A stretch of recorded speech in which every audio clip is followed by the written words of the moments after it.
ఈరోజు చాలా సంతోషంగా ఉంది.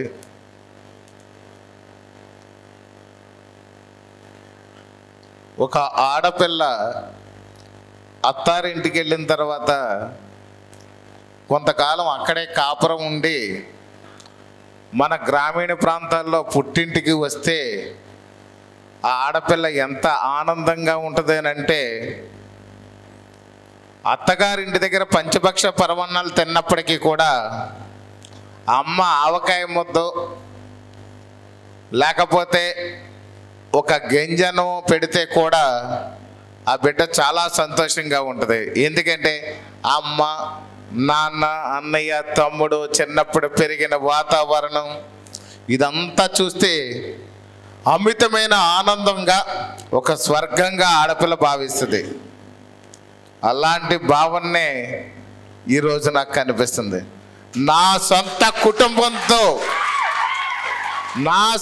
కుటుంబం, నా జన సైనికులు, ఉత్సాహభరితమైనటువంటి యువత, అణు విస్ఫోటాన్ని కూడా బద్దలు కొట్టి ఎదురెళ్ళి నిలబడినటువంటి జన సైనికులు,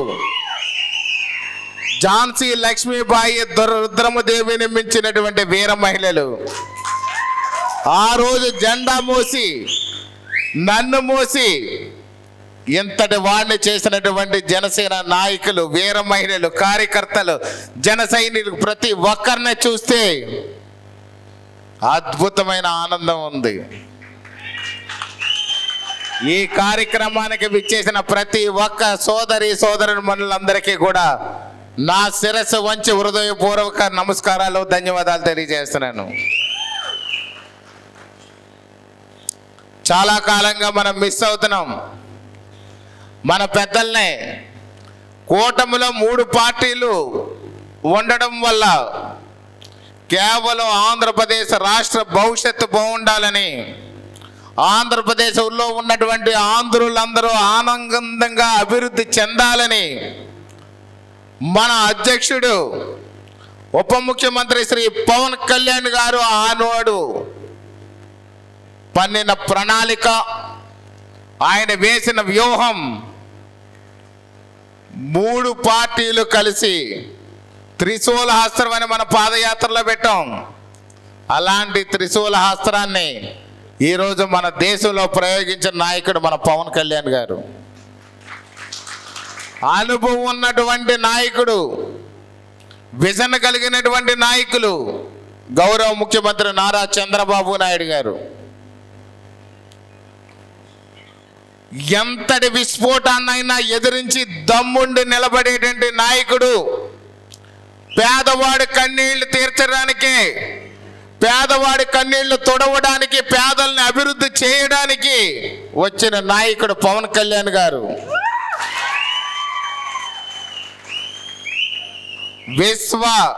విశ్వ గురువుగా పేరుగాంచినటువంటి మోడీ గారు. ముగ్గురు కలయిక అద్భుతంగా ఉండాలని, ఆంధ్రప్రదేశ్కి అనుభవజ్ఞుడైనటువంటి నాయకుడు ఒకడు కావాలంటే అది చంద్రబాబు నాయుడు గారని, కేంద్రం నుంచి నిధులు పుష్కలంగా వచ్చి ఆ కేంద్రం నుంచి పూర్తి స్థాయిలో సపోర్ట్ మన రాష్ట్రానికి ఇచ్చి అభివృద్ధి చేయడానికి బీజేపీలో ఉన్నటువంటి మోడీ గారు, బీజేపీ గవర్నమెంట్ కలవాలని, తనని తాను తగ్గించుకున్నవాడు హెచ్చింపబడతాడని ఒక మంచి వాక్యాన్ని ఆయన పరిగణలోకి తీసుకొని పవన్ కళ్యాణ్ గారు ఆయన ముఖ్యమంత్రి కావాలని మనందరి కోరిక అయినప్పటికీ కూడా తనని తాను తగ్గించుకొని మనకి తక్కువ సీట్లు వచ్చినా పర్వాలేదు, కేవలం ఆంధ్రప్రదేశ్లో ఉన్నటువంటి ప్రజలు మాత్రం బాధలు పడకూడదు, కష్టాలు పడకూడదు, నరకప్రాయంలో విధ్వంసానికి గురయ్యి సర్వనాశనం అయిపోతున్న ఈ ప్రజలందరూ కూడా అభివృద్ధి చెందాలి అని ఏకైక సంకల్పంతో ఆ రోజు 3 పార్టీలు కలిపి ఎలక్షన్కు వెళ్ళే విధంగా ఆనాడు చర్యలు తీసుకున్నారు. అందులో భాగంగా మన నాయకులకి ఎక్కడ వేదిక మీద ఏ మీటింగ్ పెట్టినా స్థానం దొరకట్లేదు. నాకు కూడా చాలా బాధ అనిపిస్తూ ఉంటుంది ఒక్కొక్కసారి. జిల్లా స్థాయి నాయకులు ఉన్నారు మన నియోజకవర్గంలో, మండల స్థాయి నాయకులు ఉన్నారు, నియోజకవర్గ స్థాయి నాయకులు ఉన్నారు. అద్భుతంగా కష్టపడి జెండా మోసి కష్టాన్ని సైతం సంతోషంగా తీసుకొని ఆ రోజు పార్టీ గెలవడానికి నిరంతరం శ్రమించినటువంటి జన సైనికులు ఉన్నారు.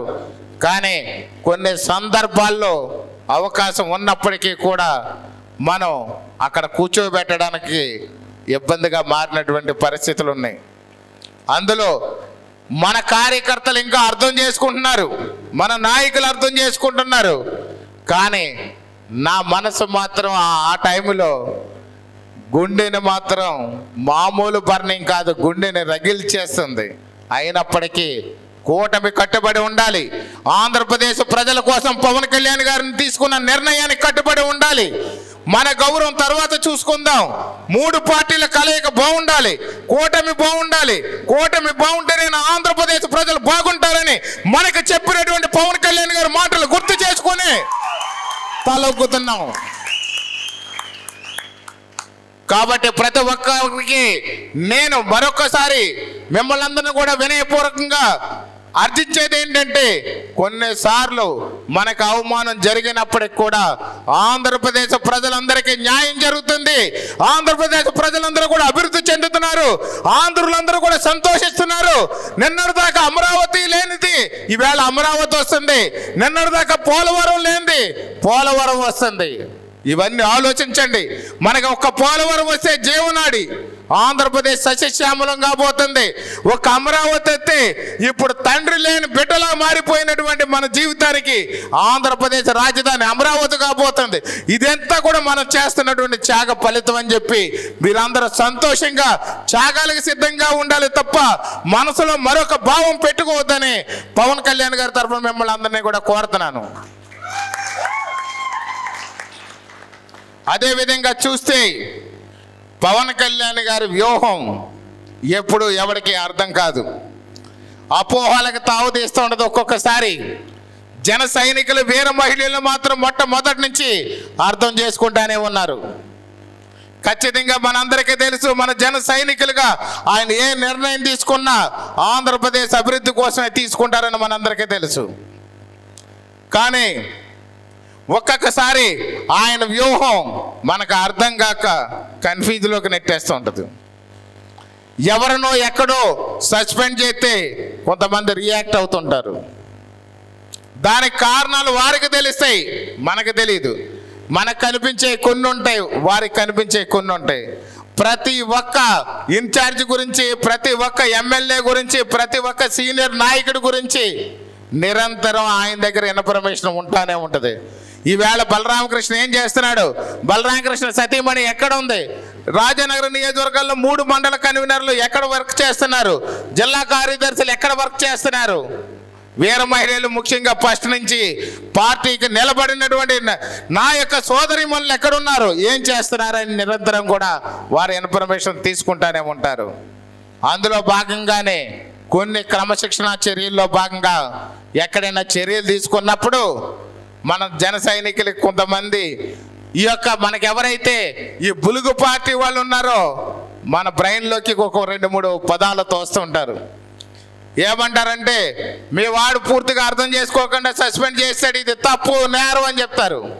తప్పు నేరం అని మా అధ్యక్షుడు భావించిన తర్వాత తీసుకునే నిర్ణయానికి ఏ నిర్ణయం అయినా సరే జన సైనికుల వీర మహిళలు తల దించుకొని ముందుకు వెళతామనే విషయం ఆ బులుగు పార్టీ వారికి తెలియదు అని చెప్పి ఈ సందర్భంగా మనం మాట్లాడుకోవాల్సినటువంటి విషయం.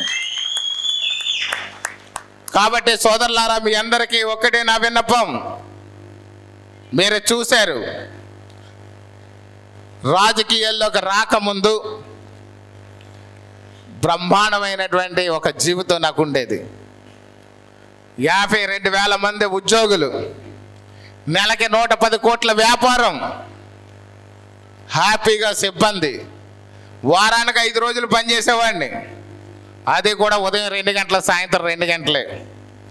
ఆధ్యాత్మికంగా ఉండేవాడిని. ఆధ్యాత్మికంగా ఉండి పూజలు, హోమాలు, యజ్ఞాలు, అభిషేకాలు చేసుకొని ఆధ్యాత్మికంగా జీవించేవాడిని. మంచి వ్యవసాయం చేసేవాడిని. మంచి వ్యవసాయం కూడా మామూలు వ్యవసాయం కాదు నేను చేసిన వ్యవసాయం. వారంలో 2 రోజులు పూర్తిగా వ్యవసాయ పనులు మాత్రమే చేసేవాడిని. వ్యవసాయం చేసి బ్రహ్మాండమైన తోటలు పెంచాను, బ్రహ్మాండమైన పంటలు పండించాను. అలాగే చూస్తే వ్యాపారంలో ఉమ్మడి ఆంధ్రప్రదేశ్లో కూడా 2014లో బెస్ట్ అవార్డు తీసుకున్న వ్యక్తిని నేను. చాలామందికి నేను ఏం చేస్తానో తెలియదు. నాకు కష్టంలో ఉన్నవాడు తప్ప ఎవడో కనిపించడు. డబ్బున్న వాళ్ళతో ఫ్రెండ్షిప్, లేకపోతే అధికారం ఉన్న వాళ్ళతో ఫ్రెండ్షిప్, అధికారులతో ఫ్రెండ్షిప్తో చేయడం నా చిన్ననాటి నుంచి అలవాట్లేదు. పేదవాడు ఎక్కడున్నాడో, కష్టాల్లో ఉన్నవాడు ఎక్కడున్నాడో, బాధల్లో ఉన్న కుటుంబం ఎక్కడుంది, ఎవరికి సాయం చేస్తే ఇది ఆ సాయం ద్వారా కుటుంబం ఆనందిస్తుంది, అది ఒక పుణ్యం అని చెప్పి భావిస్తూ పుణ్యకార్యాలు ధర్మకార్యాలు చేసుకుంటూ మంచి వ్యాపారం చేసుకుంటూ కోట్ల రూపాయలు గడిస్తూ ఒక భార్య, 2 పిల్లలు, సంసారం, కుటుంబం, హాయిగా దేవస్థానాలు, పొలాలు, ఆవులు అనుకుంటా ఉన్న నేను ఆంధ్రప్రదేశ్ రాష్ట్రంలో అల్లాడిపోతున్న ప్రజలు చూసి పవన్ కళ్యాణ్ గారు పెట్టిన పార్టీని చూశాను. ఎక్కడికి వచ్చేసరి రాజానగరం నియోజకవర్గంలో దుర్మార్గాలు, దౌర్జన్యాలు, బ్లేడ్ బ్యాచ్లు, గంజాయి బ్యాచ్లు, భూ కబ్జాలు, స్థల కబ్జాలు, క్రికెట్ బ్యాటింగ్లు, ప్యాకెట్ కప్పులు, బెదిరింపులు, రౌడీయిజం, గోడాయిజంతో పెచ్చుమీరిపోయి ప్రజలందరూ అన్యాయం అయిపోతే మాధవ సేవ చేసిన దానికంటే మానవ సేవ చేస్తే నా ప్రాంత ప్రజలు సంతోషంగా ఉంటారు, సుఖంగా ఉంటారు, అభివృద్ధి చెందుతారు, ఆనందిస్తారు. అందువల్ల మనం మానవ సేవ చేద్దాము, మానవ సేవ చెయ్యాలి అని తలంపు వచ్చినప్పుడు జన సైనికులందరూ కూడా మీరు మా పార్టీలోకి వచ్చి సేవ చేయాలని చెప్పి ఒక మాట అడిగితే మళ్ళీ తిరిగి మాట చెప్పకుండా, పదవుల మీద వ్యామోహం లేదు, ఎక్కడో పేరు ప్రఖ్యాతులు పెంచుకోవాలన్న ఆశ లేదు. అప్పటికే నాకున్న పేరే చాలా ఎక్కువని నేను భావించాను. ఆధ్యాత్మిక రంగంలో ఎంతో మంది గౌరవించేవారు, పూజించేవారు, అభిమానించేవారు. వ్యాపార రంగంలో ఎంతో గౌరవ మర్యాదలతో ఉండేవాడిని. డబ్బుకి లోటు లేదు, సంతోషానికి లోటు లేదు. హ్యాపీగా ఉంటున్న రోజుల్లో ప్రజల కష్టాల కోసం చూసి, ప్రజల కష్టాలు, పార్టీ కష్టాలు, ఇక్కడ ఉన్న పరిస్థితులను ఆలోచించి పార్టీలోకి వచ్చాను. ఆ రోజు నేను వచ్చేసరికి నాకు ఏ విధమైన పదవితోని రాలేదు, ఎలాంటి రికమెండేషన్ లేదు. మా బాబులు తాతలు ఎవడో రాజకీయాల్లో లేరు, మా తండ్రులు లేరు, నా తండ్రి రాజకీయాల్లో లేడు, పవన్ కళ్యాణ్ గారి తండ్రి అసలు రాజకీయాల్లో లేరు. ఎవరిదో పేరు చెప్పుకొని నేను పవన్ కళ్యాణ్ గారి రాజకీయాల్లోకి రాలేదు. కేవలం ప్రజల కోసం వచ్చాం, ప్రజలకు సేవ చేయడానికి వచ్చాం. ఆయనకు అద్భుతంగా 100 కోట్ల రూపాయలు పారితోషికంతో ఆయన బ్రహ్మాండమైన సినిమాలు తీసుకుని రాజభోగాలు అనిపించే మహానాయకుడు. అలాంటి మహానాయకుడికి వేళ ఎన్ని ఇబ్బందులు వచ్చినా భార్యను తిట్టించుకొని, తల్లిని తిట్టించుకొని, బిడ్డలను తిట్టించుకొని, ఆయన్ని తిట్టించుకొని కేవలం రాజకీయాలు చేస్తున్నారు అని అంటే పవన్ కళ్యాణ్ గారు ఒక్క ఆంధ్రప్రదేశ్ ప్రజల కోసం, పేద ప్రజల కోసం, పేద ప్రజల కన్నీళ్లు తుడవడం కోసం మాత్రమే ఆయన రాజకీయాల్లోకి వచ్చారు. అలాగే చూస్తే అక్కడ ఉన్నటువంటి మన పార్టీ అధ్యక్షులు పవన్ కళ్యాణ్ గారు పేదల కోసం, పేదల కన్నీళ్లు తుడవడానికి కోసం వస్తే రాజానగరం నియోజకవర్గంలో అదే బాటలో వారి అడుగుజాడల్లో నడుస్తూ వారి ఆశయ సాధనలో బత్తుల బలరామకృష్ణ కుటుంబం కూడా వచ్చింది. కానీ నాకంటే ముందు 10 ఏళ్ళ ముందు మీరందరూ పార్టీలోకి వచ్చారు. నాకు ఇక్కడ ఉన్నటువంటి ప్రతి ఒక్క జన సైనికుడు, వీర మహిళను కానీ చూస్తే మీ అందరికంటే కూడా జూనియర్ నేనే. ఎందుకంటే పార్టీ పెట్టిన నాటి నుండి పవన్ కళ్యాణ్ గారు అడుగు జాడల్లో నడుస్తున్నది మీరు, ఆయన జెండా మోసింది మీరు. ఏ రోజైనా కనీసం పెట్రోల్కు డబ్బులు ఉన్నాయా లేవా, లేకపోతే మన పెట్రోల్కి ఎవడైనా డబ్బులు ఇస్తాడా, పక్క పార్టీ వాళ్ళు బిర్యానీ ఇస్తున్నారు, మందు బాటిల్ ఇస్తున్నారు, బీర్ బాటిల్ ఇస్తున్నారు, పెట్రోల్ కొట్టిస్తున్నారు అన్న రోజుని కూడా నీ సొంత డబ్బులతో జెండా కొనుక్కుని, నీ సొంత డబ్బులతో దానికి ఒక చిన్న కర్ర కొనుక్కొని, ఆ కర్రను బైకుకి కట్టుకుని నీ సొంత డబ్బులతో అమ్మ తిట్టినా నాన్న తిట్టినా చివరికి ఎన్ని ఇబ్బందులు పడ్డా కానీ 100 రూపాయలు సంపాదించుకొని ఇంటి దగ్గర అమ్మ వండిన అన్నం కడుపు నిండా తినేసి 100 రూపాయలతో పెట్రోల్ కొట్టించుకొని పవన్ కళ్యాణ్ గారు వస్తున్నారు మీటింగ్కి వెళ్ళాలి అంటే మీ సొంత డబ్బులతో రూపాయి పెట్టి వాటర్ ప్యాకెట్ కొనుక్కున్నారు తప్ప పక్కోడు సారా ప్యాకెట్ ఈనాడు తీసుకున్నటువంటి జన సైనికుడు లేడు, ఏనాడు ఆశించలేదు. అలాగే నేను పార్టీలోకి వచ్చిన నాటి నుంచి కూడా ఎప్పుడు ఎవ్వరూ ఎలాంటి ఆశలు పెట్టుకోలేదు. ఏ రోజు నాకేంటి, నేను పార్టీ కోసం కష్టపడుతున్నాను, నేను పార్టీ కోసం నిరంతరం పనిచేస్తున్నాను అని చెప్పి నాకేంటి అని అడిగిన వ్యక్తి లేడు. తీరా చూస్తే పక్క పార్టీలు వాళ్ళతో పోల్చుకుంటే మన పార్టీలో అందరూ పేదలమే. భవన నిర్మాణ కార్మికులు, వ్యవసాయ కూలీలు, చిన్న చిన్న పనులు చేసుకునేవాళ్ళు, చిరు ఉద్యోగులు చేసుకునేవాళ్ళు, సన్నకారు రైతులు, ఎవరి దగ్గర డబ్బులు ఉండవు. అయినప్పటికీ దేన్ని ఆశించకుండా పనిచేస్తున్నారు. చాలామంది యువకులు ఉన్నారు, వారు చేస్తున్న చిరుద్యోగాలు సైతం పవన్ కళ్యాణ్ గారి కోసం, రాజానగర్ నియోజకవర్గం గెలవడం కోసం, జనసేన పార్టీ గెలుపు కోసం ఉద్యోగాలు కూడా లాంగ్ లీవ్లు పెట్టిన వాళ్ళు ఉన్నారు. ఉద్యోగాలు మానేసి వాళ్ళు ఓనర్స్ కానీ ఇవ్వకపోతే లాంగ్ లీవ్లు జాబులు మానేసిన వాళ్ళు ఉన్నారు, పనులు మానేసిన వాళ్ళు ఉన్నారు. చివరికి ఎలక్షన్ టైంలో మామిడి, జీడి మామిడి, నిమ్మ, బత్తాయి తోటలు కొనుక్కుని వ్యాపారం చేసుకునే రైతులు కూడా ఆ తోటలను కూడా కొనుక్కోవడం మానేసి మాకు సమయం సరిపోదేమో, పార్టీ కోసం పనిచేయలేమేమో, పార్టీ కోసం పనిచేయకపోతే మేము తీసుకొచ్చిన బలరామకృష్ణ గెలవరేమో, రేపు పవన్ కళ్యాణ్ గారు గెలవరేమో అని చెప్పి ఒక సందేహంతో వాళ్ళందరూ కూడా అన్నీ మానుకుని నన్ను గెలిపించారు, జనసేన పార్టీని గెలిపించారు, పవన్ కళ్యాణ్ గారిని గెలిపించారు. ఎందరో ఇంకా పేదరికంలోకి వెళ్ళిపోయినటువంటి నాయకులు 190 మంది ఉన్నారు. అలాగని చెప్పి ఎలక్షన్ అయిపోయిన తర్వాత ఏదో గత పార్టీలాగా మేము కొండలు తవ్వేస్తాం, చెరువులు తవ్వేస్తాం, భూ కబ్జాలు చేస్తాం, స్థల కబ్జాలు చేస్తాం, సెటిల్మెంట్లు చేస్తాం, ఏదో చేసేసుకుంటామని ఏ రోజు ఎవరో నా దగ్గర రాలేదు. అసలు దేనికి నేను సహకరించననే విషయం కూడా చాలామందికి తెలుసు. పక్కన ఉన్నటువంటి ఈ బులుగు పార్టీ వాళ్ళు ఎంతమంది ఎన్ని ఒత్తిడులు చేసినా ఆకలితో నిజాయితీగా అలా నిలబడ్డారో తప్ప ఈ రోజు కూడా ఎక్కడ ఎలాంటి అక్రమాలకు కానీ, ఎక్కడ ఎలాంటి సెటిల్మెంట్లకు కానీ, ఎలాంటి కబ్జాలకు కానీ పాల్పడకుండా నిజమైనటువంటి ప్రజా సేవకులు మన జన సైనికులు వీర మహిళలను ఈ సందర్భంగా తెలియజేస్తున్నాను. అలాగే చూస్తే మనం చాలామందికి చిన్న చిన్న పుల్లలు పెడతారు.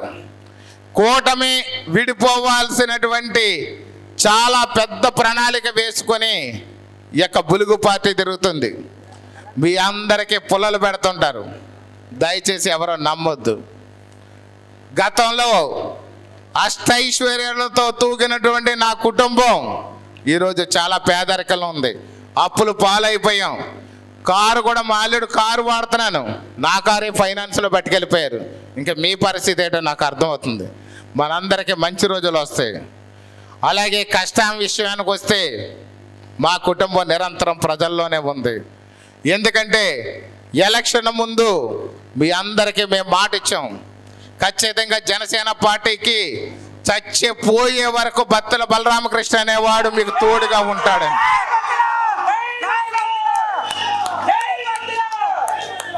నేను పదవుల కోసం రాలేదు, నాకు పదవి అనేది ముఖ్యం కాదు, కేవలం నా కమిట్మెంటే నాకు ముఖ్యం. పదవి అనేది ఈరోజు ఉండొచ్చు, రేపు లేకపోవచ్చు. అసలు పదవి రాకపోయినా నేనేమి బాధపడేవాడిని కాదు. కానీ ప్రజాసేవ ముఖ్యం, ప్రజలకు ఇచ్చిన మాట ముఖ్యం. రాజానగరం నియోజకవర్గ ప్రజలకు ఇచ్చినటువంటి మాట నిలబెట్టుకోవాలని తప్పన ముఖ్యం అని చెప్పి భావించాం. కాబట్టి ఎలక్షన్లో నేను చూస్తే మీరు చాలామంది అబ్జర్వ్ చేసి ఉంటారు, రోజుకి 6-7 గంటలు మాత్రమే ఎలక్షన్ ముందు పనిచేశాను నేను. కానీ ఈ వేళ చూస్తే 16 గంటలు పనిచేస్తున్నాను. అందరూ ఎలక్షన్ ముందు ఎక్కువ సమయం పనిచేసి ఎలక్షన్ తర్వాత వాళ్ళు జాలీగా గడుపుతారు. నేను ఎప్పుడైనా గడిచినటువంటి 13 నెలల్లో బలరామకృష్ణ గారు వ్యక్తిగతంగా క్యాంపులో ఉన్నారు, 3 రోజులు సెలవులో ఉన్నారని ఎప్పుడైనా ఎవరైనా గమనించారా? నా జీవితంలో నేను మళ్ళీ ఒక్కసారి గెలిచిన తర్వాత ఏ రోజు వ్యక్తిగత పనులకు వెళ్ళలేదు, ఆధ్యాత్మిక కార్యక్రమాలకు హాజరు కాలేదు, వ్యవసాయాలు ఏమైపోతుందో చూడలేదు. వెళ్ళి నా పొలాల్లోకి వెళ్ళి మీరు చూడండి, నా పంటలు ఎండిపోయినాయి, తోటలన్నీ కూడా ఎండిపోయినాయి. అయినా సరే భరిస్తున్నాను. నాకు ఆధ్యాత్మికంగా 54 గుళ్ళు నిర్మించాను, ఒక్కరోజు కూడా గుడిని పరిశీలించడానికి సమయం లేదు. అలాగే చూస్తే నిరంతరం ఎప్పుడు కూడా ప్రజల్లోకి ఉంటే ఇంటి దగ్గర ఉన్నాం, లేకపోతే ఆఫీసులో ఉన్నాం, లేదా నియోజకవర్గంలో ఉన్నాం, తప్పితే అమరావతిలో ఉన్నాం తప్ప వ్యక్తిగతమైన పనులు లేవు. రాత్రి జాలమూడి నుంచి 1 గంటకి ఒక మహిళ కాల్ చేసి కరెంటు లేక దోమలు కొడుతున్నాయి, మేము బాధపడుతున్నామని అంటే అప్పుడు కూడా 1 గంట సమయంలో ఆ ఫోన్ లిఫ్ట్ చేసి సంబంధిత అధికారులందరితో మాట్లాడి 2వ బదులు కరెంట్ ఇప్పించినటువంటి చరిత్ర కలిగినటువంటి ఎమ్మెల్యే నేను. మీరు కావాలంటే అడగండి, రాత్రి ఫోన్ చేసిన వాళ్ళని అడగండి. జాలిముడి గ్రామం, సీతానగరం మండలం. అంటే ఒక మహిళకి గుర్తొచ్చింది, మా అన్న బలరామకృష్ణ ఉన్నాడు, ఎమ్మెల్యేగా కాకుండా కష్టం చెప్తే వింటాడని ఆ మహిళకి గుర్తు రావడమే నాకు సంతోషంగా భావించాను. నేను భావించి అర్ధరాత్రి ఆ సమస్యను పరిష్కరించి. అలాగే చూస్తే ఎక్కడ కష్టం వచ్చినా, ఎక్కడ ఆపద వచ్చి మరణిస్తున్నా, ఈరోజు కూడా మన అప్పుల్లో ఉన్న, ఆస్తులు అమ్ముకున్నా, మీ అందరికీ తెలుసు, ఇక్కడ ఉన్న ప్రతి ఒక్కరికి తెలుసు. 30 ఎకరాల పైన అమ్మేసాను రాజకీయాల్లోకి వచ్చిన తర్వాత. ఇళ్ళు ఒళ్ళు అన్ని తాకట్లు పెట్టుకుంటే ఉన్నాం. అయినప్పటికీ కూడా ఎక్కడ ఏ కష్టం వచ్చినా అప్పు చేసైనా సరే ఆ ఇంటికి వెళ్ళి ₹1,00,000 సాయం ఇచ్చే వరకు మనసు అంగీకరించట్లేదు. ఎందుకోసం అనంటే ఆ రోజు కమిట్మెంట్ ఉన్నాం.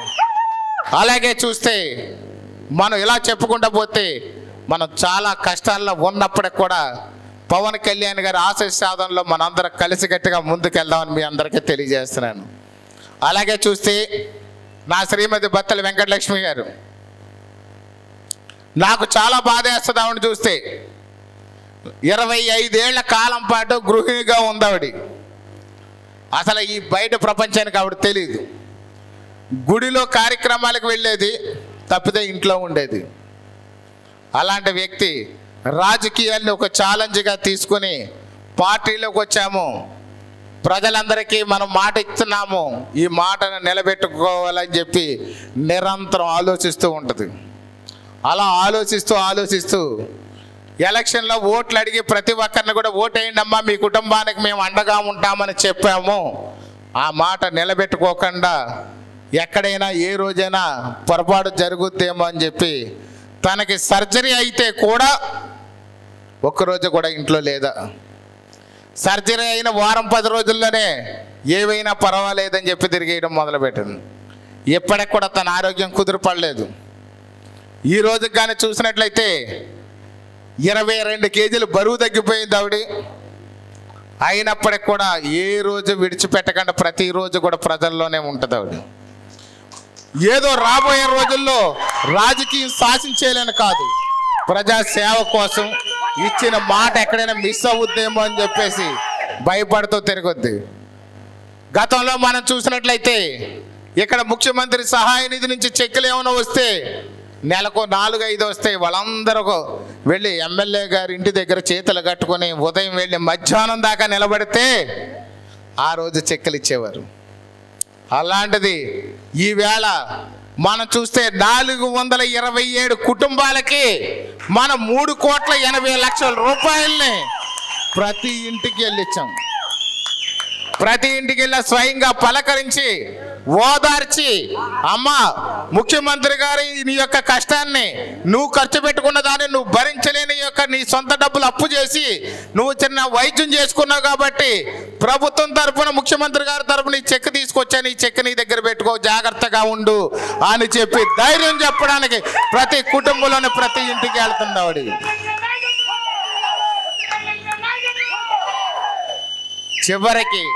చివరికి ఆవిడికి మొదట మనవరాలు అని అంటే మన వరాలు అని అంటారు సంస్కృతంలో. అంటే మనకు దొరికినటువంటి వరాలు, సొంత కూతుర్ని ఎవరు అనుకోరు, కానీ మనవరాలు అనేసరికి మనకు పుట్టినటువంటి మన ఇంటికి వచ్చినటువంటి వరాలు. ఆ మనవరాల విషయంలో కూడా ఆవిడ ఏ రోజు కూర్చోలేదు. పొద్దునెళ్ళి మనవరాలని, ఆ కూతుర్ని హాస్పిటల్లో ఉన్నదాన్ని చూసుకోవడం, మళ్ళీ తిరిగి వెళ్ళి ప్రజల్లోకి వెళ్ళిపోవడం.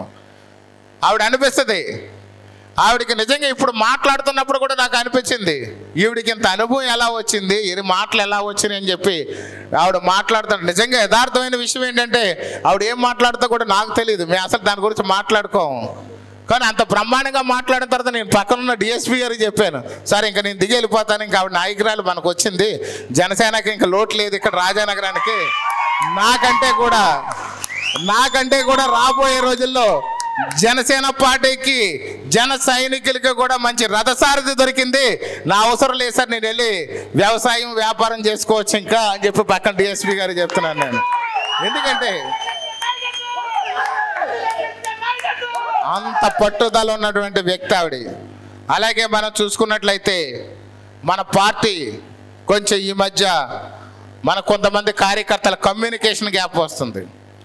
అంటే మేము పరిగెడుతున్న పరుగులు, ఉరుకులు, ఈ మెరుపులతో వేగంగా పరిగెట్టి ఏదో పాండవుల్లో ఆఖరును పుట్టినటువంటి నకుల సహాదేవులు చినుకు మధ్యలో ఆయన గుర్రపు స్వారీ చేసేవారట. అంతలా పరిగెడుతూ అసలు ఒక్కొక్కసారి ఊపిరి పీల్చుకుంటున్నామా లేదా అనే విషయాన్ని కూడా గమనించకుండా ఉన్నంత బిజీ యొక్క ప్రజల కోసం పనిచేస్తున్న బిజీ లైఫ్లో. ఎలక్షన్ ముందు ఫోటో నుంచి ఇప్పుడు ఈ ఫోటో చూడండి, నా వరకు నేను మొన్న చెక్ చేసుకుంటే నేనే 9 కేజీలు తగ్గిపోయాను. నేను ఆవిడ ఇంకా సర్జరీ చేసుకుని తిండి లేక తగ్గిపోయింది, నేను ఎందుకు తగ్గిపోతాను నాకు అర్థం కావట్లేదు. అప్పుడు అనిపించింది ఆరోగ్యం వెళుతుంది అయితేనే అని చెప్పి. కేవలం ప్రజల కోసం చేస్తున్నాం, జన సైనికుల కోసం చేస్తున్నాం, రాజానగర నియోజకవర్గ ప్రజల అభివృద్ధి కోసం చేస్తున్నాం. అలాగే మన వేదిక మీద ఉన్న పెద్దలందరూ ఇందాక మాట్లాడారు, చరిత్రలో నిలిచిపోయేది రాజానగరం 2024-29 రాసి పెట్టుకోండి. అభివృద్ధికి ల్యాండ్ మార్క్. గడిచిన 75 సంవత్సరాల్లో జరగలేదు, రాబోయే 25 ఏళ్లలో కూడా జరగదు. అంత అభివృద్ధిని 24-29 మధ్యలో మీ అందరి యొక్క సోదరుడు, మీతోటి జన సైనికుడు బత్తుల బలరామకృష్ణ అనేవాడు అభివృద్ధి చేస్తాడని ఈ సందర్భం తెలియజేస్తున్నాను. నేను ఒక ఎమ్మెల్యేగా కాదు, ఒక జన సైనికుడిగా మాత్రం జీవితకాలం మీ అందరిలోనే స్థిరస్థాయిగా ఉండడం కోసం, మన కుటుంబాలు భావితరాల భవిష్యత్తు కోసం ఆకాంక్షించి వచ్చాను. మన రాబోయే బిడ్డలందరూ కూడా 25 ఏళ్ళు మంచి అభివృద్ధిని చూడబోతున్నారని చెప్పి ఈ సందర్భంగా తెలియజేస్తున్నాను నేను. అలాగే సంస్థాగతంగా పార్టీని కూడా మనం ముందు తీసుకెళ్లాలనుకుంటున్నాం.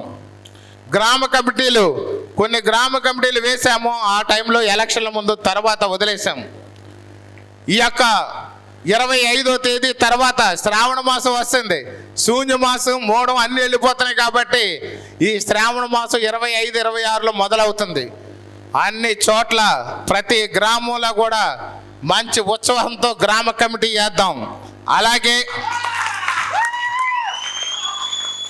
గ్రామ కమిటీ వేయడం అని అంటే గతంలో జెండా పట్టుకోవడానికి, కబుర్లు చెప్పడానికి గ్రామ కమిటీ ఉపయోగపడింది. ఈసారి గ్రామ కమిటీ పంచాయతీలోని, సచివాలయాల్లోని, ఆర్ఎస్కేల్లోని గ్రామంలో ప్రజల సంక్షేమం, అభివృద్ధి చూడడానికి పూర్తి స్థాయిలో వాళ్ళకి అధికారం ఇస్తాం. స్థానిక అధికారులందరూ కూడా మనం ధర్మబద్ధంగా, న్యాయబద్ధంగా ప్రభుత్వ రూల్ ప్రకారం ఉన్న పనులన్నీ మా యొక్క పార్టీ ప్రెసిడెంట్, గ్రామ కమిటీ వచ్చిందంటే ఖచ్చితంగా చేయాలని ఆర్డర్లు జారీ చేస్తాం. దాని ప్రకారం గ్రామాల్లో వాళ్ళందరూ కూడా పనిచేస్తారు. అలాగే చూస్తే మనం మండల కమిటీలు కూడా వేస్తాం. మళ్ళీ ఈ మండల కమిటీ మండలంలో ఉన్నటువంటి అధికారులందరూ కూడా ఏ అవసరం వచ్చినా MRO office, MDO office, MEO office, ఏ ఆఫీస్ అయినా సరే, డోక్రా లేకపోతే ఎంజీఎన్ఆర్జీఎస్ అన్ని రకాల ఆఫీసులు వాళ్ళు కూడా మండల కమిటీ ఆధ్వర్యంలో పనిచేసే విధంగా న్యాయబద్ధమైన, చట్టబద్ధమైన ప్రభుత్వ రూల్ ప్రకారం చేసే పనులన్నీ తక్షణం చెయ్యాలి అనే ఆదేశాలు జారీ చేస్తాం. అలాగే నియోజకవర్గ స్థాయిలో కూడా ఒక కోర్ కమిటీ వేస్తాం.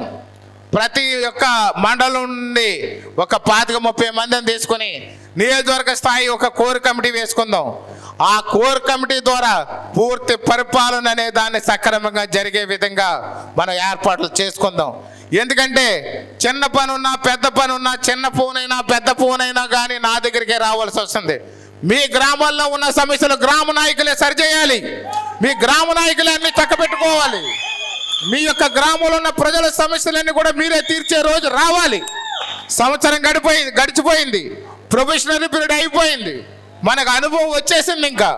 ఇంకా జూనియర్లు కాదు, అందరూ సీనియర్లే ఇప్పుడు.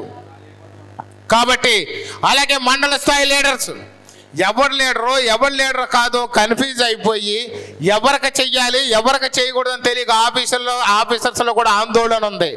ఎవరి నాయకుడు కాదో తెలియట్లేదు వాళ్ళకి. కాబట్టి ఎప్పుడైతే మనం ఒక కమిటీ ఫామ్ చేసామో ఆ కమిటీలో వాళ్ళు హోదాలో వెళ్ళి అక్కడ ప్రశ్నిస్తారు, ప్రజలకు పని చేపిస్తారు, సేవలు అందిస్తారని చెప్పి సందర్భం తెలియజేస్తున్నాను. అలాగే సమర్థులైనటువంటి వాళ్ళని కూడా జిల్లా స్థాయి కమిటీ, రాష్ట్ర స్థాయి కమిటీలో కూడా మెంబర్లుగా కూడా మనం వేసుకుంటున్నాం.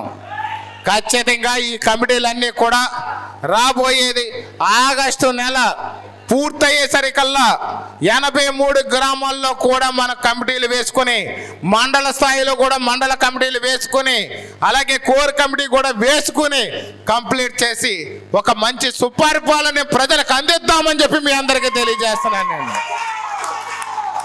మరొక విషయం ఏంటంటే ఇప్పుడు రాబోయేది మళ్ళీ పంచాయతీ లెవెల్ ఎలక్షన్స్ ఉన్నాయి, గ్రామ పంచాయతీల ఎలక్షన్లు, అలాగే చూస్తే ఎంపీటీసీ ఎలక్షన్లు ఉన్నాయి, ఎంపీపీ ఎలక్షన్లు ఉన్నాయి, జడ్పీటీసీ ఎలక్షన్లు ఉన్నాయి. ఈ ఎలక్షన్లో అందరూ కూడా మన వాళ్ళు పార్టిసిపేట్ చేసే వాళ్ళు ఎప్పటి నుంచి కూడా స్పీడ్గా ఉండాలని మిమ్మల్ని అందరినీ కోరుకుంటున్నాను. చాలామంది అపోహ ఉంది, చాలా రోజులు ఉంది కదా అని. మనల్ని మనమే ఉదాహరణగా తీసుకోవాలి. ఎలక్షన్లకి 2 ఏళ్ళ ముందు యుద్ధం మొదలు పెట్టాం. పనికిమాలి సన్నాసులు గాళ్ళు 100ల మీద కేసులు కట్టారు, 100 రకాలుగా వ్యాపార సంస్థలను ఇబ్బంది పెట్టారు, కుటుంబాన్ని ఇబ్బంది పెట్టారు, దొంగలు అన్నారు, చెడ్డోళ్ళు అన్నారు, తాగుబోతులు అన్నారు, తిరుగుబోతులు అన్నారు. ఆ యొక్క వాళ్ళ యొక్క పెట్టినటువంటి మాటలే మనకు ఆశీస్సులుగా మారినాయి. వాళ్ళ విరిచినటువంటి రాయిలు మనకి పువ్వులుగా మారి మనకు తగిలి ప్రజల ఓటర్ల రూపంలో ఆశీర్వచనాలు వచ్చాయి. కాబట్టి ఈ రోజు నుంచి మీరందరూ కూడా ముందుకెళ్ళాలని చెప్పేసి నేను కోరుతున్నాను. ఎందుకంటే అప్పటికప్పుడుకు వస్తే ప్రజల్లో తొందరగా మీలో నుంచి మంచిని గ్రహించలేరు. అలాగే కొన్ని చోట్ల కొంతమంది గ్రామాల్లో ఆ పక్కకి ఈ పక్కకి జంపింగులు చేసి చూస్తున్నారు. ఒకసారి వేరే పార్టీ వాళ్ళకి సపోర్ట్ చేస్తున్నారు, ఇంకోసారి ఇంకో పార్టీ వాళ్ళకి సపోర్ట్ చేస్తున్నారు. ఎప్పటికైనా చూడండి, మన కుటుంబం అంటే జనసేన పార్టీ. జనసేన పార్టీ కుటుంబ సభ్యులు జనసేన పార్టీకి మాత్రమే సపోర్ట్ చేసుకోవాలి. కూటములు అన్ని పార్టీలకి మనం సపోర్ట్ చేయొచ్చు, కానీ జన సైనికుడు అనేవాడు మాత్రం జనసేన పార్టీకి సపోర్ట్ చేసుకోవాలి తప్ప వేరే పార్టీ కాదు అని చెప్పి మీ అందరికీ తెలియజేస్తున్నాను. ఎందుకంటే మిమ్మల్ని బలహీనపరిచి రేపొద్దున పంచాయతీల్లో సర్పంచ్గా వాళ్ళు గెలవాలని ఇప్పటి నుంచి పన్నాగంతో ఉన్నారు చాలామంది.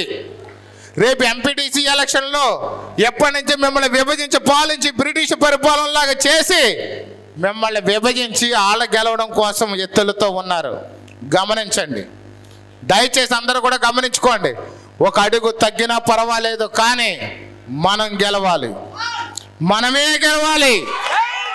మనం గెలుస్తున్నాం. మీకు ఎలాంటి దమ్ము సపోర్టు కావాలంటే అవసరమైతే ఉన్న ఆస్తి కూడా, మా పిల్లల ఆస్తి కూడా అమ్మేస్తాను, కానీ మిమ్మల్ని గెలిపిస్తాను. నేను నా ఆస్తి అమ్మేశాను, నా బిడ్డల ఆస్తి అయినా అమ్మేస్తాను, కానీ నా బిడ్డల నోటి దగ్గరైనా కొడతారు, కానీ మిమ్మల్ని మాత్రం గెలిపిస్తానని చెప్పి సందర్భంగా తెలియజేస్తున్నాను నేను.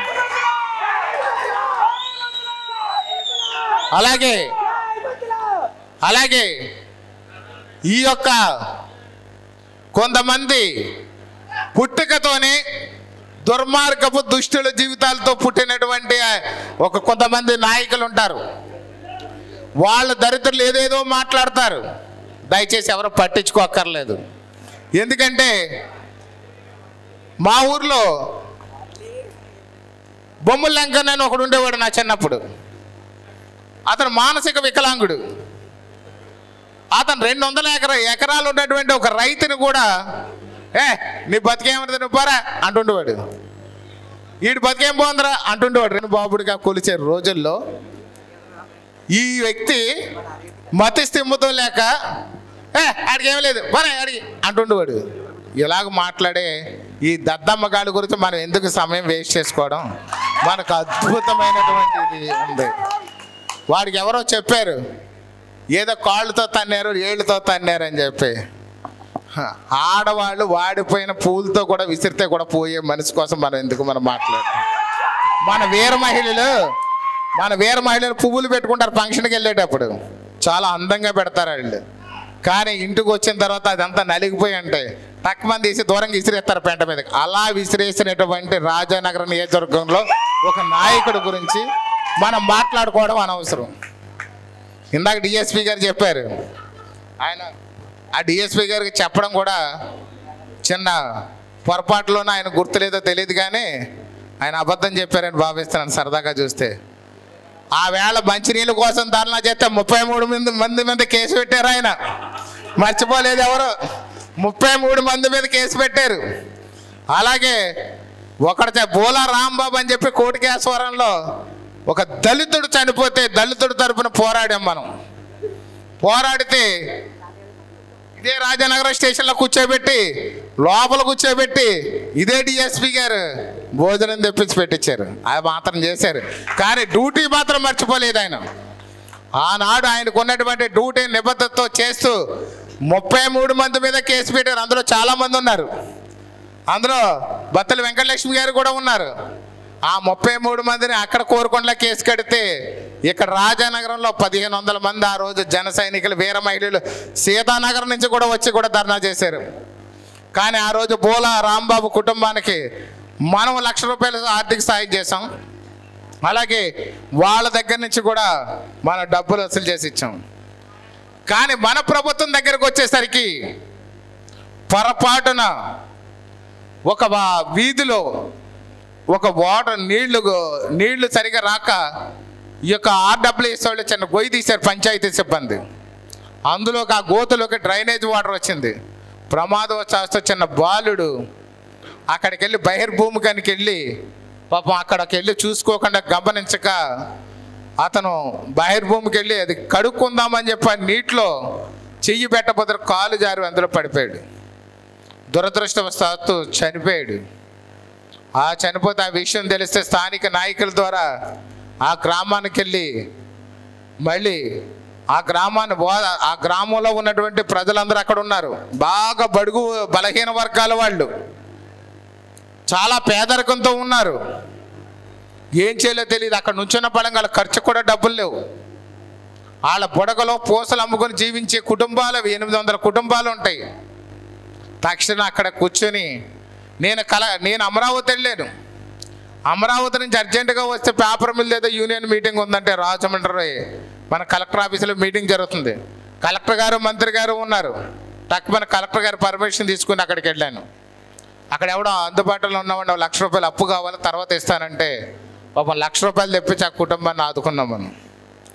ఆ ఒక్క ఆదుకోవడమే కాదు, మనం ఇమ్మీడియట్గా కలెక్టర్ గారు దృష్టిలో పెడితే కలెక్టర్ గారు నేను ముఖ్యమంత్రి వారి కార్యాలయంతో మాట్లాడి ₹5,00,000 నష్టపరిహారం ఒక ఇంటి స్థలం మనం ఇప్పించాం ఆ ఇంటికి. ఇప్పుడు ఆ రోజున పోరాటాలు చేసి బోలా రాంబాబు కుటుంబాన్ని ఆదుకుంటే ఈరోజు కష్టపడి కుటుంబాన్ని ఆదుకుంటున్నాం మనం. మన చరిత్ర, మన రాజకీయం, మనం చేస్తున్నటువంటి ఈ యొక్క ప్రజాసేవ కేవలం ప్రజల కొరకు, పేదవాడి కంటి తుడుపు కోసం, పేదవాడి కన్నీళ్లు పెట్టకుండా ఉండడం కోసం, పేదవాళ్ళని అభివృద్ధి చేయడం కోసం. దయచేసి అందరూ ఆలోచించండి. కొన్నిసార్లు నాకు కొంచెం కోపం ఎక్కువ, అలాగే పెద్ద మనసు కూడా. చాలామంది కుర్రోళ్ళని మన జన సైనికులు అవ్వనివ్వండి, రాజుగారు నా శరీరంలో ఒక గుండె లాంటోడు వేగిచెట్టు రాజుగారు. ఆయన్ని కూడా ఒక్కోసారి కేకలేసి మాట్లాడుకో అని అంటాం. కానీ అది ప్రేమపూర్వకంగా నా మనిషి, నా శరీరంలో నాకున్నటువంటి 5 అంగాల్లో ఒక అంగం లాంటి వాడు అని చెప్పి భావించి నా తమ్ముడు లాంటివాడు లేకపోతే నా బిడ్డ లాంటివాడు అని చెప్పి అంటాను తప్ప అతని మీద శత్రువు అని కాదు. అతను లేకుండా 5 నిమిషాలు ఉండలేను. లేకపోతే ఒక దొరను తిడతాను, రోజు ఉంటాడు మా దొరబాబు గారు అంటాను, రోజు పక్కనే పొరపాటునే పోరా బయటికి అని అంటాం. కానీ అది శత్రుత్వం కాదు. వాళ్ళకి నా మనసు తెలుసు. బయట పొల్లలు పెట్టాలని చూస్తారు. లేకపోతే ఇంకో రోజు కిమిడి శ్రీరామ్ గారిని అంటాను, ఓ రోజు ముక్కా రాంబాబుని అంటాను. ఎదురుకుండా వస్తాడు ముక్కా రాంబాబు గారు. పార్టీ కోసం అమ్మాయి రాలేదనుకుంటాను, మా ఇంట్లో సొంత బిడ్డలాగా ఉండి మాతో పాటు మా ఆవిడతో పాటు తిరిగింది. ఎంత అలా తిరిగిందంటే వాళ్ళ పిల్లలు కూడా స్కూల్ నుంచి వచ్చి మా అమ్మ రాలేదు ఆకలేస్తుంది ఎలాగని వాళ్ళు ఎదురు చూస్తున్నప్పుడు కూడా ముక్కా రాంబాబు భార్య తిరిగింది. అలాంటి పిల్ల కూడా, అలాంటి రాంబాబు కూడా కష్టపడ్డాడు, చాలా కష్టపడ్డాడు పార్టీకి. అతని సొంత కారు కూడా అతని సొంతంగా స్టిక్కర్లు వేయించేసుకుని ఆ కారు వేసుకుని తిరిగేవాడు ఊర్లంట ప్రచారం కోసం. డబ్బు లేకపోవచ్చు, ఆస్తి లేకపోవచ్చు, అక్రమంగా సంపాదించినటువంటి అవకాశాలు తీసుకోకపోవచ్చు, చేస్తున్న ఉద్యోగం కూడా మానేశాడు. మొన్న ఈ మధ్య వచ్చాడు అబ్బాయి కూడా నా దగ్గరికి, ఇంట్లో గడవట్లేదని మెసేజ్ పెట్టాడు, ఇంట్లో గడవట్లేదండి, ఉద్యోగం జాయిన్ అవుతాను, మా భార్య కూడా ఇబ్బంది పడుతుంది ఇంట్లోనే అని అంటే, మంచి రోజులు వస్తాయి రాంబాబు గారు, కంగారు పడకండి, సరే ఉద్యోగం చేయడం నేను కూడా ఏదో ఒకటి చేసుకోవాలనుకుంటున్నాను, మీరు కూడా చేసుకోండి, రాబోయే రోజుల్లో పార్టీ మీకు అండగా ఉంటుందని కూడా చెప్పడం జరిగింది. ఇలాంటి పేదరికాలు చాలామందికి ఉన్నాయి. కానీ ఒకసారి వాళ్ళు తిడతాను, కానీ వాళ్ళ గుండెల్లో పెట్టుకుంటాను. నా శరీరంలో బ్లడ్ లేకపోతే నేనేమైపోతానో అలాగే ఈ జన సైనికులు లేకపోతే కూడా నేను అంతే నిర్వీర్యం అయిపోతానండి. అలాగే చూస్తే అతని కష్టానికి ప్రతిఫలం కూడా అందాలని చెప్పి బీసీ కోటాలో మనకు మార్కెట్ యార్డ్ చైర్మన్ వస్తే అతనికి ఇస్తానని చెప్పి అనౌన్స్ చేసాం.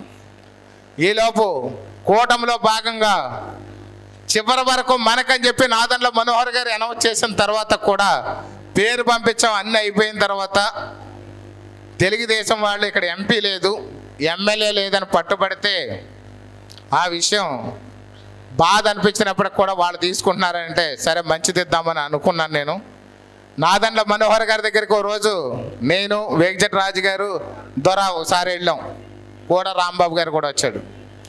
ఆ రాంబాబు వచ్చినప్పుడు సరే ఈయన ముక్కా రాంబాబు బీసీ కమ్యూనిటీ పార్టీకి చాలా కష్టపడ్డాడు, మీరు బీసీకి మార్కెట్ యార్డ్ చైర్మన్ అన్నారు, ఇతని డీటెయిల్సే ఇచ్చాను సార్, ఇతని భార్య, వాళ్ళ భార్య కూడా బాగా కష్టపడింది సార్ పార్టీ కోసం, అలాంటి పరిస్థితుల్లో ఈ పోస్ట్ అనౌన్స్ చేశాము, కానీ మళ్ళీ ఇప్పుడు ఇవ్వలేకపోయామని అంటే అవును కదా మొన్న నేనే చెప్పాను కానీ టీడీపీ వాళ్ళు గట్టిగా పట్టెట్టారు, ఒక మంచి పోస్ట్ మనం ఇద్దామని చెప్పేసి రాంబాబునే పిలిచి కౌగిలించుకుని ఆ రోజుని రాంబాబుకు చెప్పినటువంటి పరిస్థితి నాదెండ్ల మనోహర్ గారిది అని చెప్పి సందర్భం తెలియజేస్తున్నాను. గుర్తుందా మీకు? అలాగే కోరుకొండ మండలంలో రేపు రాబోయే రోజుల్లో 2 మంచి పదవులు మన నియోజకవర్గ స్థాయిలో వస్తున్నాయి. ఆ రాంబాబుకి కానీ రాంబాబు భార్యకి కానీ ఖచ్చితంగా ఆ బీసీ కోటల పదవి వాళ్ళకి అలంకరించని ఉంది అని చెప్పి ఈరోజు సభాముఖంగా తెలియజేస్తున్నాను. నేను మార్కెట్ యార్డ్ వైస్ చైర్మన్ కావచ్చు లేదా ఆత్మ కమిటీ చైర్మన్ కావచ్చు, ముక్కా రాంబాబు ఇంటికాడ 2 బోర్డుల్లో ఒక బోర్డు ఖచ్చితంగా ఉంటుందని ఈరోజు మీ అందరి ముందు ఆత్మీయ సభలో అనౌన్స్ చేస్తున్నాను నేను. అలాగే చాలామంది ఉన్నారు, ఒక్కరి గురించి కాదు, పార్టీ కోసం చాలామంది అరిగిపోయారు. నా ఎదురుకుండా ఉన్నట్టు పద్మ గారు ఉన్నారు, నిజానికి ఆవిడ ఎప్పుడు ఇంట్లో నుంచి బయటికి రారు, ఆవిడంతా సంసార జీవితం పిల్లలు, కానీ ఎలక్షన్లో ఆవిడ క్యాంపెయినింగ్ నా సర్వే టీం చెప్తుంటే చాలా బాధ వేసేది. ఆవిడ ఒక్కతే ఆ ఊర్లో ఉన్నటువంటి జన సైనికులు వచ్చినా రాకపోయినా ఆ యొక్క పాంప్లెట్ మ్యాండేట్ పెట్టుకొని ఈ యొక్క గుర్తుకు ఓటేయండి, బలరామకృష్ణ గారు బాగా పనిచేసి పెడతారని చెప్పి ఆ మహాతల్లి చెప్పడం జరిగింది. ఇలాంటి వాళ్ళు చాలామంది పనిచేశారు. ఆ యొక్క శివరాము గారు శివరాం గారి గురించి చెప్పడానికి నా దగ్గర పెద్ద స్టోరీ ఏం లేదు, కానీ ఆయన స్టోరీ అందరికీ తెలిసిద్దే. శివరాం గారి చిన్న కూతురు ఉంది, అది మా లీడర్. అది ఎవడైతే ఎలక్షన్ అయిపోయిన తర్వాత రాష్ట్రం అంతా తిరిగి ఒకరిని వేసేద్దామని చెప్పి రాజానగరం నియోజకవర్గంలో తిరిగారో అలాంటి వ్యక్తిని ఎదుర్కొన్నటువంటి ఏకైక లీడరు శివరాం గారి చిన్నమ్మాయి. దాని వీడియోలు చూస్తే అది బుడ్డది అంతా కలిసి 6 years కూడా ఉండవు. అంటే నేననేది ఏదో ఎగ్జాంపుల్ చెప్పానని కాదు, చాలామంది చాలా కష్టాలు పడ్డారు, కేసులు భరించాం, గొడవలు భరించాం. నా దగ్గర నుంచి మొదలుపెట్టి చివరి కార్యకర్త దాకా ఆ రోజు అన్ని క్షోభలే మనకి. తల్లిదండ్రులు పెన్షన్ తీసేస్తాం, ఇళ్ల స్థలాలు తీసేస్తాం, లేకపోతే పథకాలు కట్ చేసేస్తాం. ఇన్ని రకాలుగా ఇబ్బంది పెట్టినా నా వెంట నడిచారు. జనసేన పార్టీ వెంట నడిచారు. జనసేన పవన్ కళ్యాణ్ గారి వెంట నడిచారు. మీరు రాబోయే రోజుల్లో బ్రహ్మాండమైన కార్యక్రమాలు చేయబోతున్నాం. ఇది ఒక ట్రైనింగ్ ఇన్స్టిట్యూట్ లాంటిది. నేను ఆ రోజే చెప్పాను, సీటు నాకు కాదు, ఎమ్మెల్యే నేను అవ్వాలన్న కోరిక లేదు. కోరిక, ఈ యొక్క సంకల్పం, రాజకీయంలో రాజాని ఓడించాలన్న సంకల్పం నా భార్య బత్తల వెంకటలక్ష్మిది. కానీ టికెట్ సమయం వచ్చేసరికి ఈసారికి బత్తల బలరామకృష్ణ అనేవాడు నిలబడితేనే కార్యకర్తలకంతా కూడా మంచి శిక్షణ వస్తుంది. అందరూ లీడర్లుగా మారుతారు. లీడర్లుగా మారి ప్రతి గ్రామంలోని ఒక సర్పంచ్ ఉంటాడు, ఒక ఎంపీటీసీ ఉంటాడు, మండలంలో ఒక ఎంపీపీ ఉంటాడు, జడ్పీటీసీ ఉంటాడు. పార్టీ బలోపేతం అవుతుంది. ట్రాక్ మీదకి ఎక్కాలనంటే మనకు తప్పదు అని చెప్పేసి మన నాయకుడు చెప్పిన మాటలు శిరోధార్యంగా తీసుకొని ఆయన గౌరవ ముఖ్యమంత్రి నారా చంద్రబాబు నాయుడు గారి నాయకత్వంలో వర్క్ చేస్తుంటే ఈవేళ నేను బత్తల వెంకటలక్ష్మి గారు ఆశయ సాధనలో కూడా నేను కలిపి వర్క్ చేస్తున్నానని చెప్పి సందర్భం తెలియజేస్తున్నాను. నేను నాకు పదవుల మీద ఆకాంక్ష లేదు. సన్యాసం తీసుకుందాము, ఆధ్యాత్మిక సన్యాసం, కొంతమంది పోరంబోకులు చెప్పే సన్యాసం కాదండోయ్. ఆధ్యాత్మిక సన్యాసం తీసుకుని దైవ సేవ చేద్దాం అనుకున్నాను. నేను నా భార్య సంకల్పం, పట్టుదల కోసం రాజకీయాల్లోకి వచ్చాను. ఎప్పటికీ ఒక్కటే చివరి మాట ఒకటే చెప్తున్నాను మీ అందరికీ. మన ప్రభుత్వం గురించి చాలా మీటింగుల్లో మాట్లాడుకున్నాం. ఇది మన కుటుంబ మీటింగ్ కాబట్టి చివరికి ఒకటే చెప్తున్నాను మీకు. ఈ యొక్క పులివెందుల శాసనసభ్యులకి తెలుగు రాదు, ఇంగ్లీషు రాదు. ఆడు బాతులు బలరామకృష్ణ అంటాడు, ఏమన్నాడో అర్థం కాదు. తెలుగులో చదువుతాడో తెలియదు, ఇంగ్లీష్లో చదువుతాడో తెలియదు. ఆ చదువురాని దద్దమ్మ అదేదో పబ్జి గేమ్లు ఆడుకునేవాడు. మన దౌర్భాగ్యం ఏంటంటే మన రాష్ట్రానికి అనుకోకుండా అప్పట్లో ఆయన ముఖ్యమంత్రి అయ్యాడు. అలాంటోడు మళ్ళీ ఈ రాష్ట్రానికి రాకుండా, ఈ రాష్ట్రంలో కనీసం శాసనసభ కూడా గెలవకుండా పవన్ కళ్యాణ్ గారు చూసుకుంటారు. ఎప్పటికీ ఆ జగన్మోహన్ రెడ్డి అనేవాడు మరోసారి శాసనసభ్యుడు కాదు. రాజానగరం నియోజకవర్గంలో ఈ దండుపాణ్యం బ్యాచ్ ఉంది కదా, గత వైసీపీ పాలనలో పరిపాలించిన దండుపాణ్యం బ్యాచ్ని 15 ఏళ్ల కాలం పాటు బత్తల బలరామకృష్ణ రాజకీయాల్లో తిరగనివ్వడు. వైసీపీ ఆంధ్రప్రదేశ్ రాష్ట్రంలో రాసి పెట్టుకోండి, రాబోయే 15 ఏళ్ళు ఒక్కసారి కూడా గెలవడమని చెప్పి సందర్భంగా తెలియజేసుకుంటూ సెలవు తీసుకున్నాను. జై జనసేన, జై జనసేన, జై జనసేన. Thank you.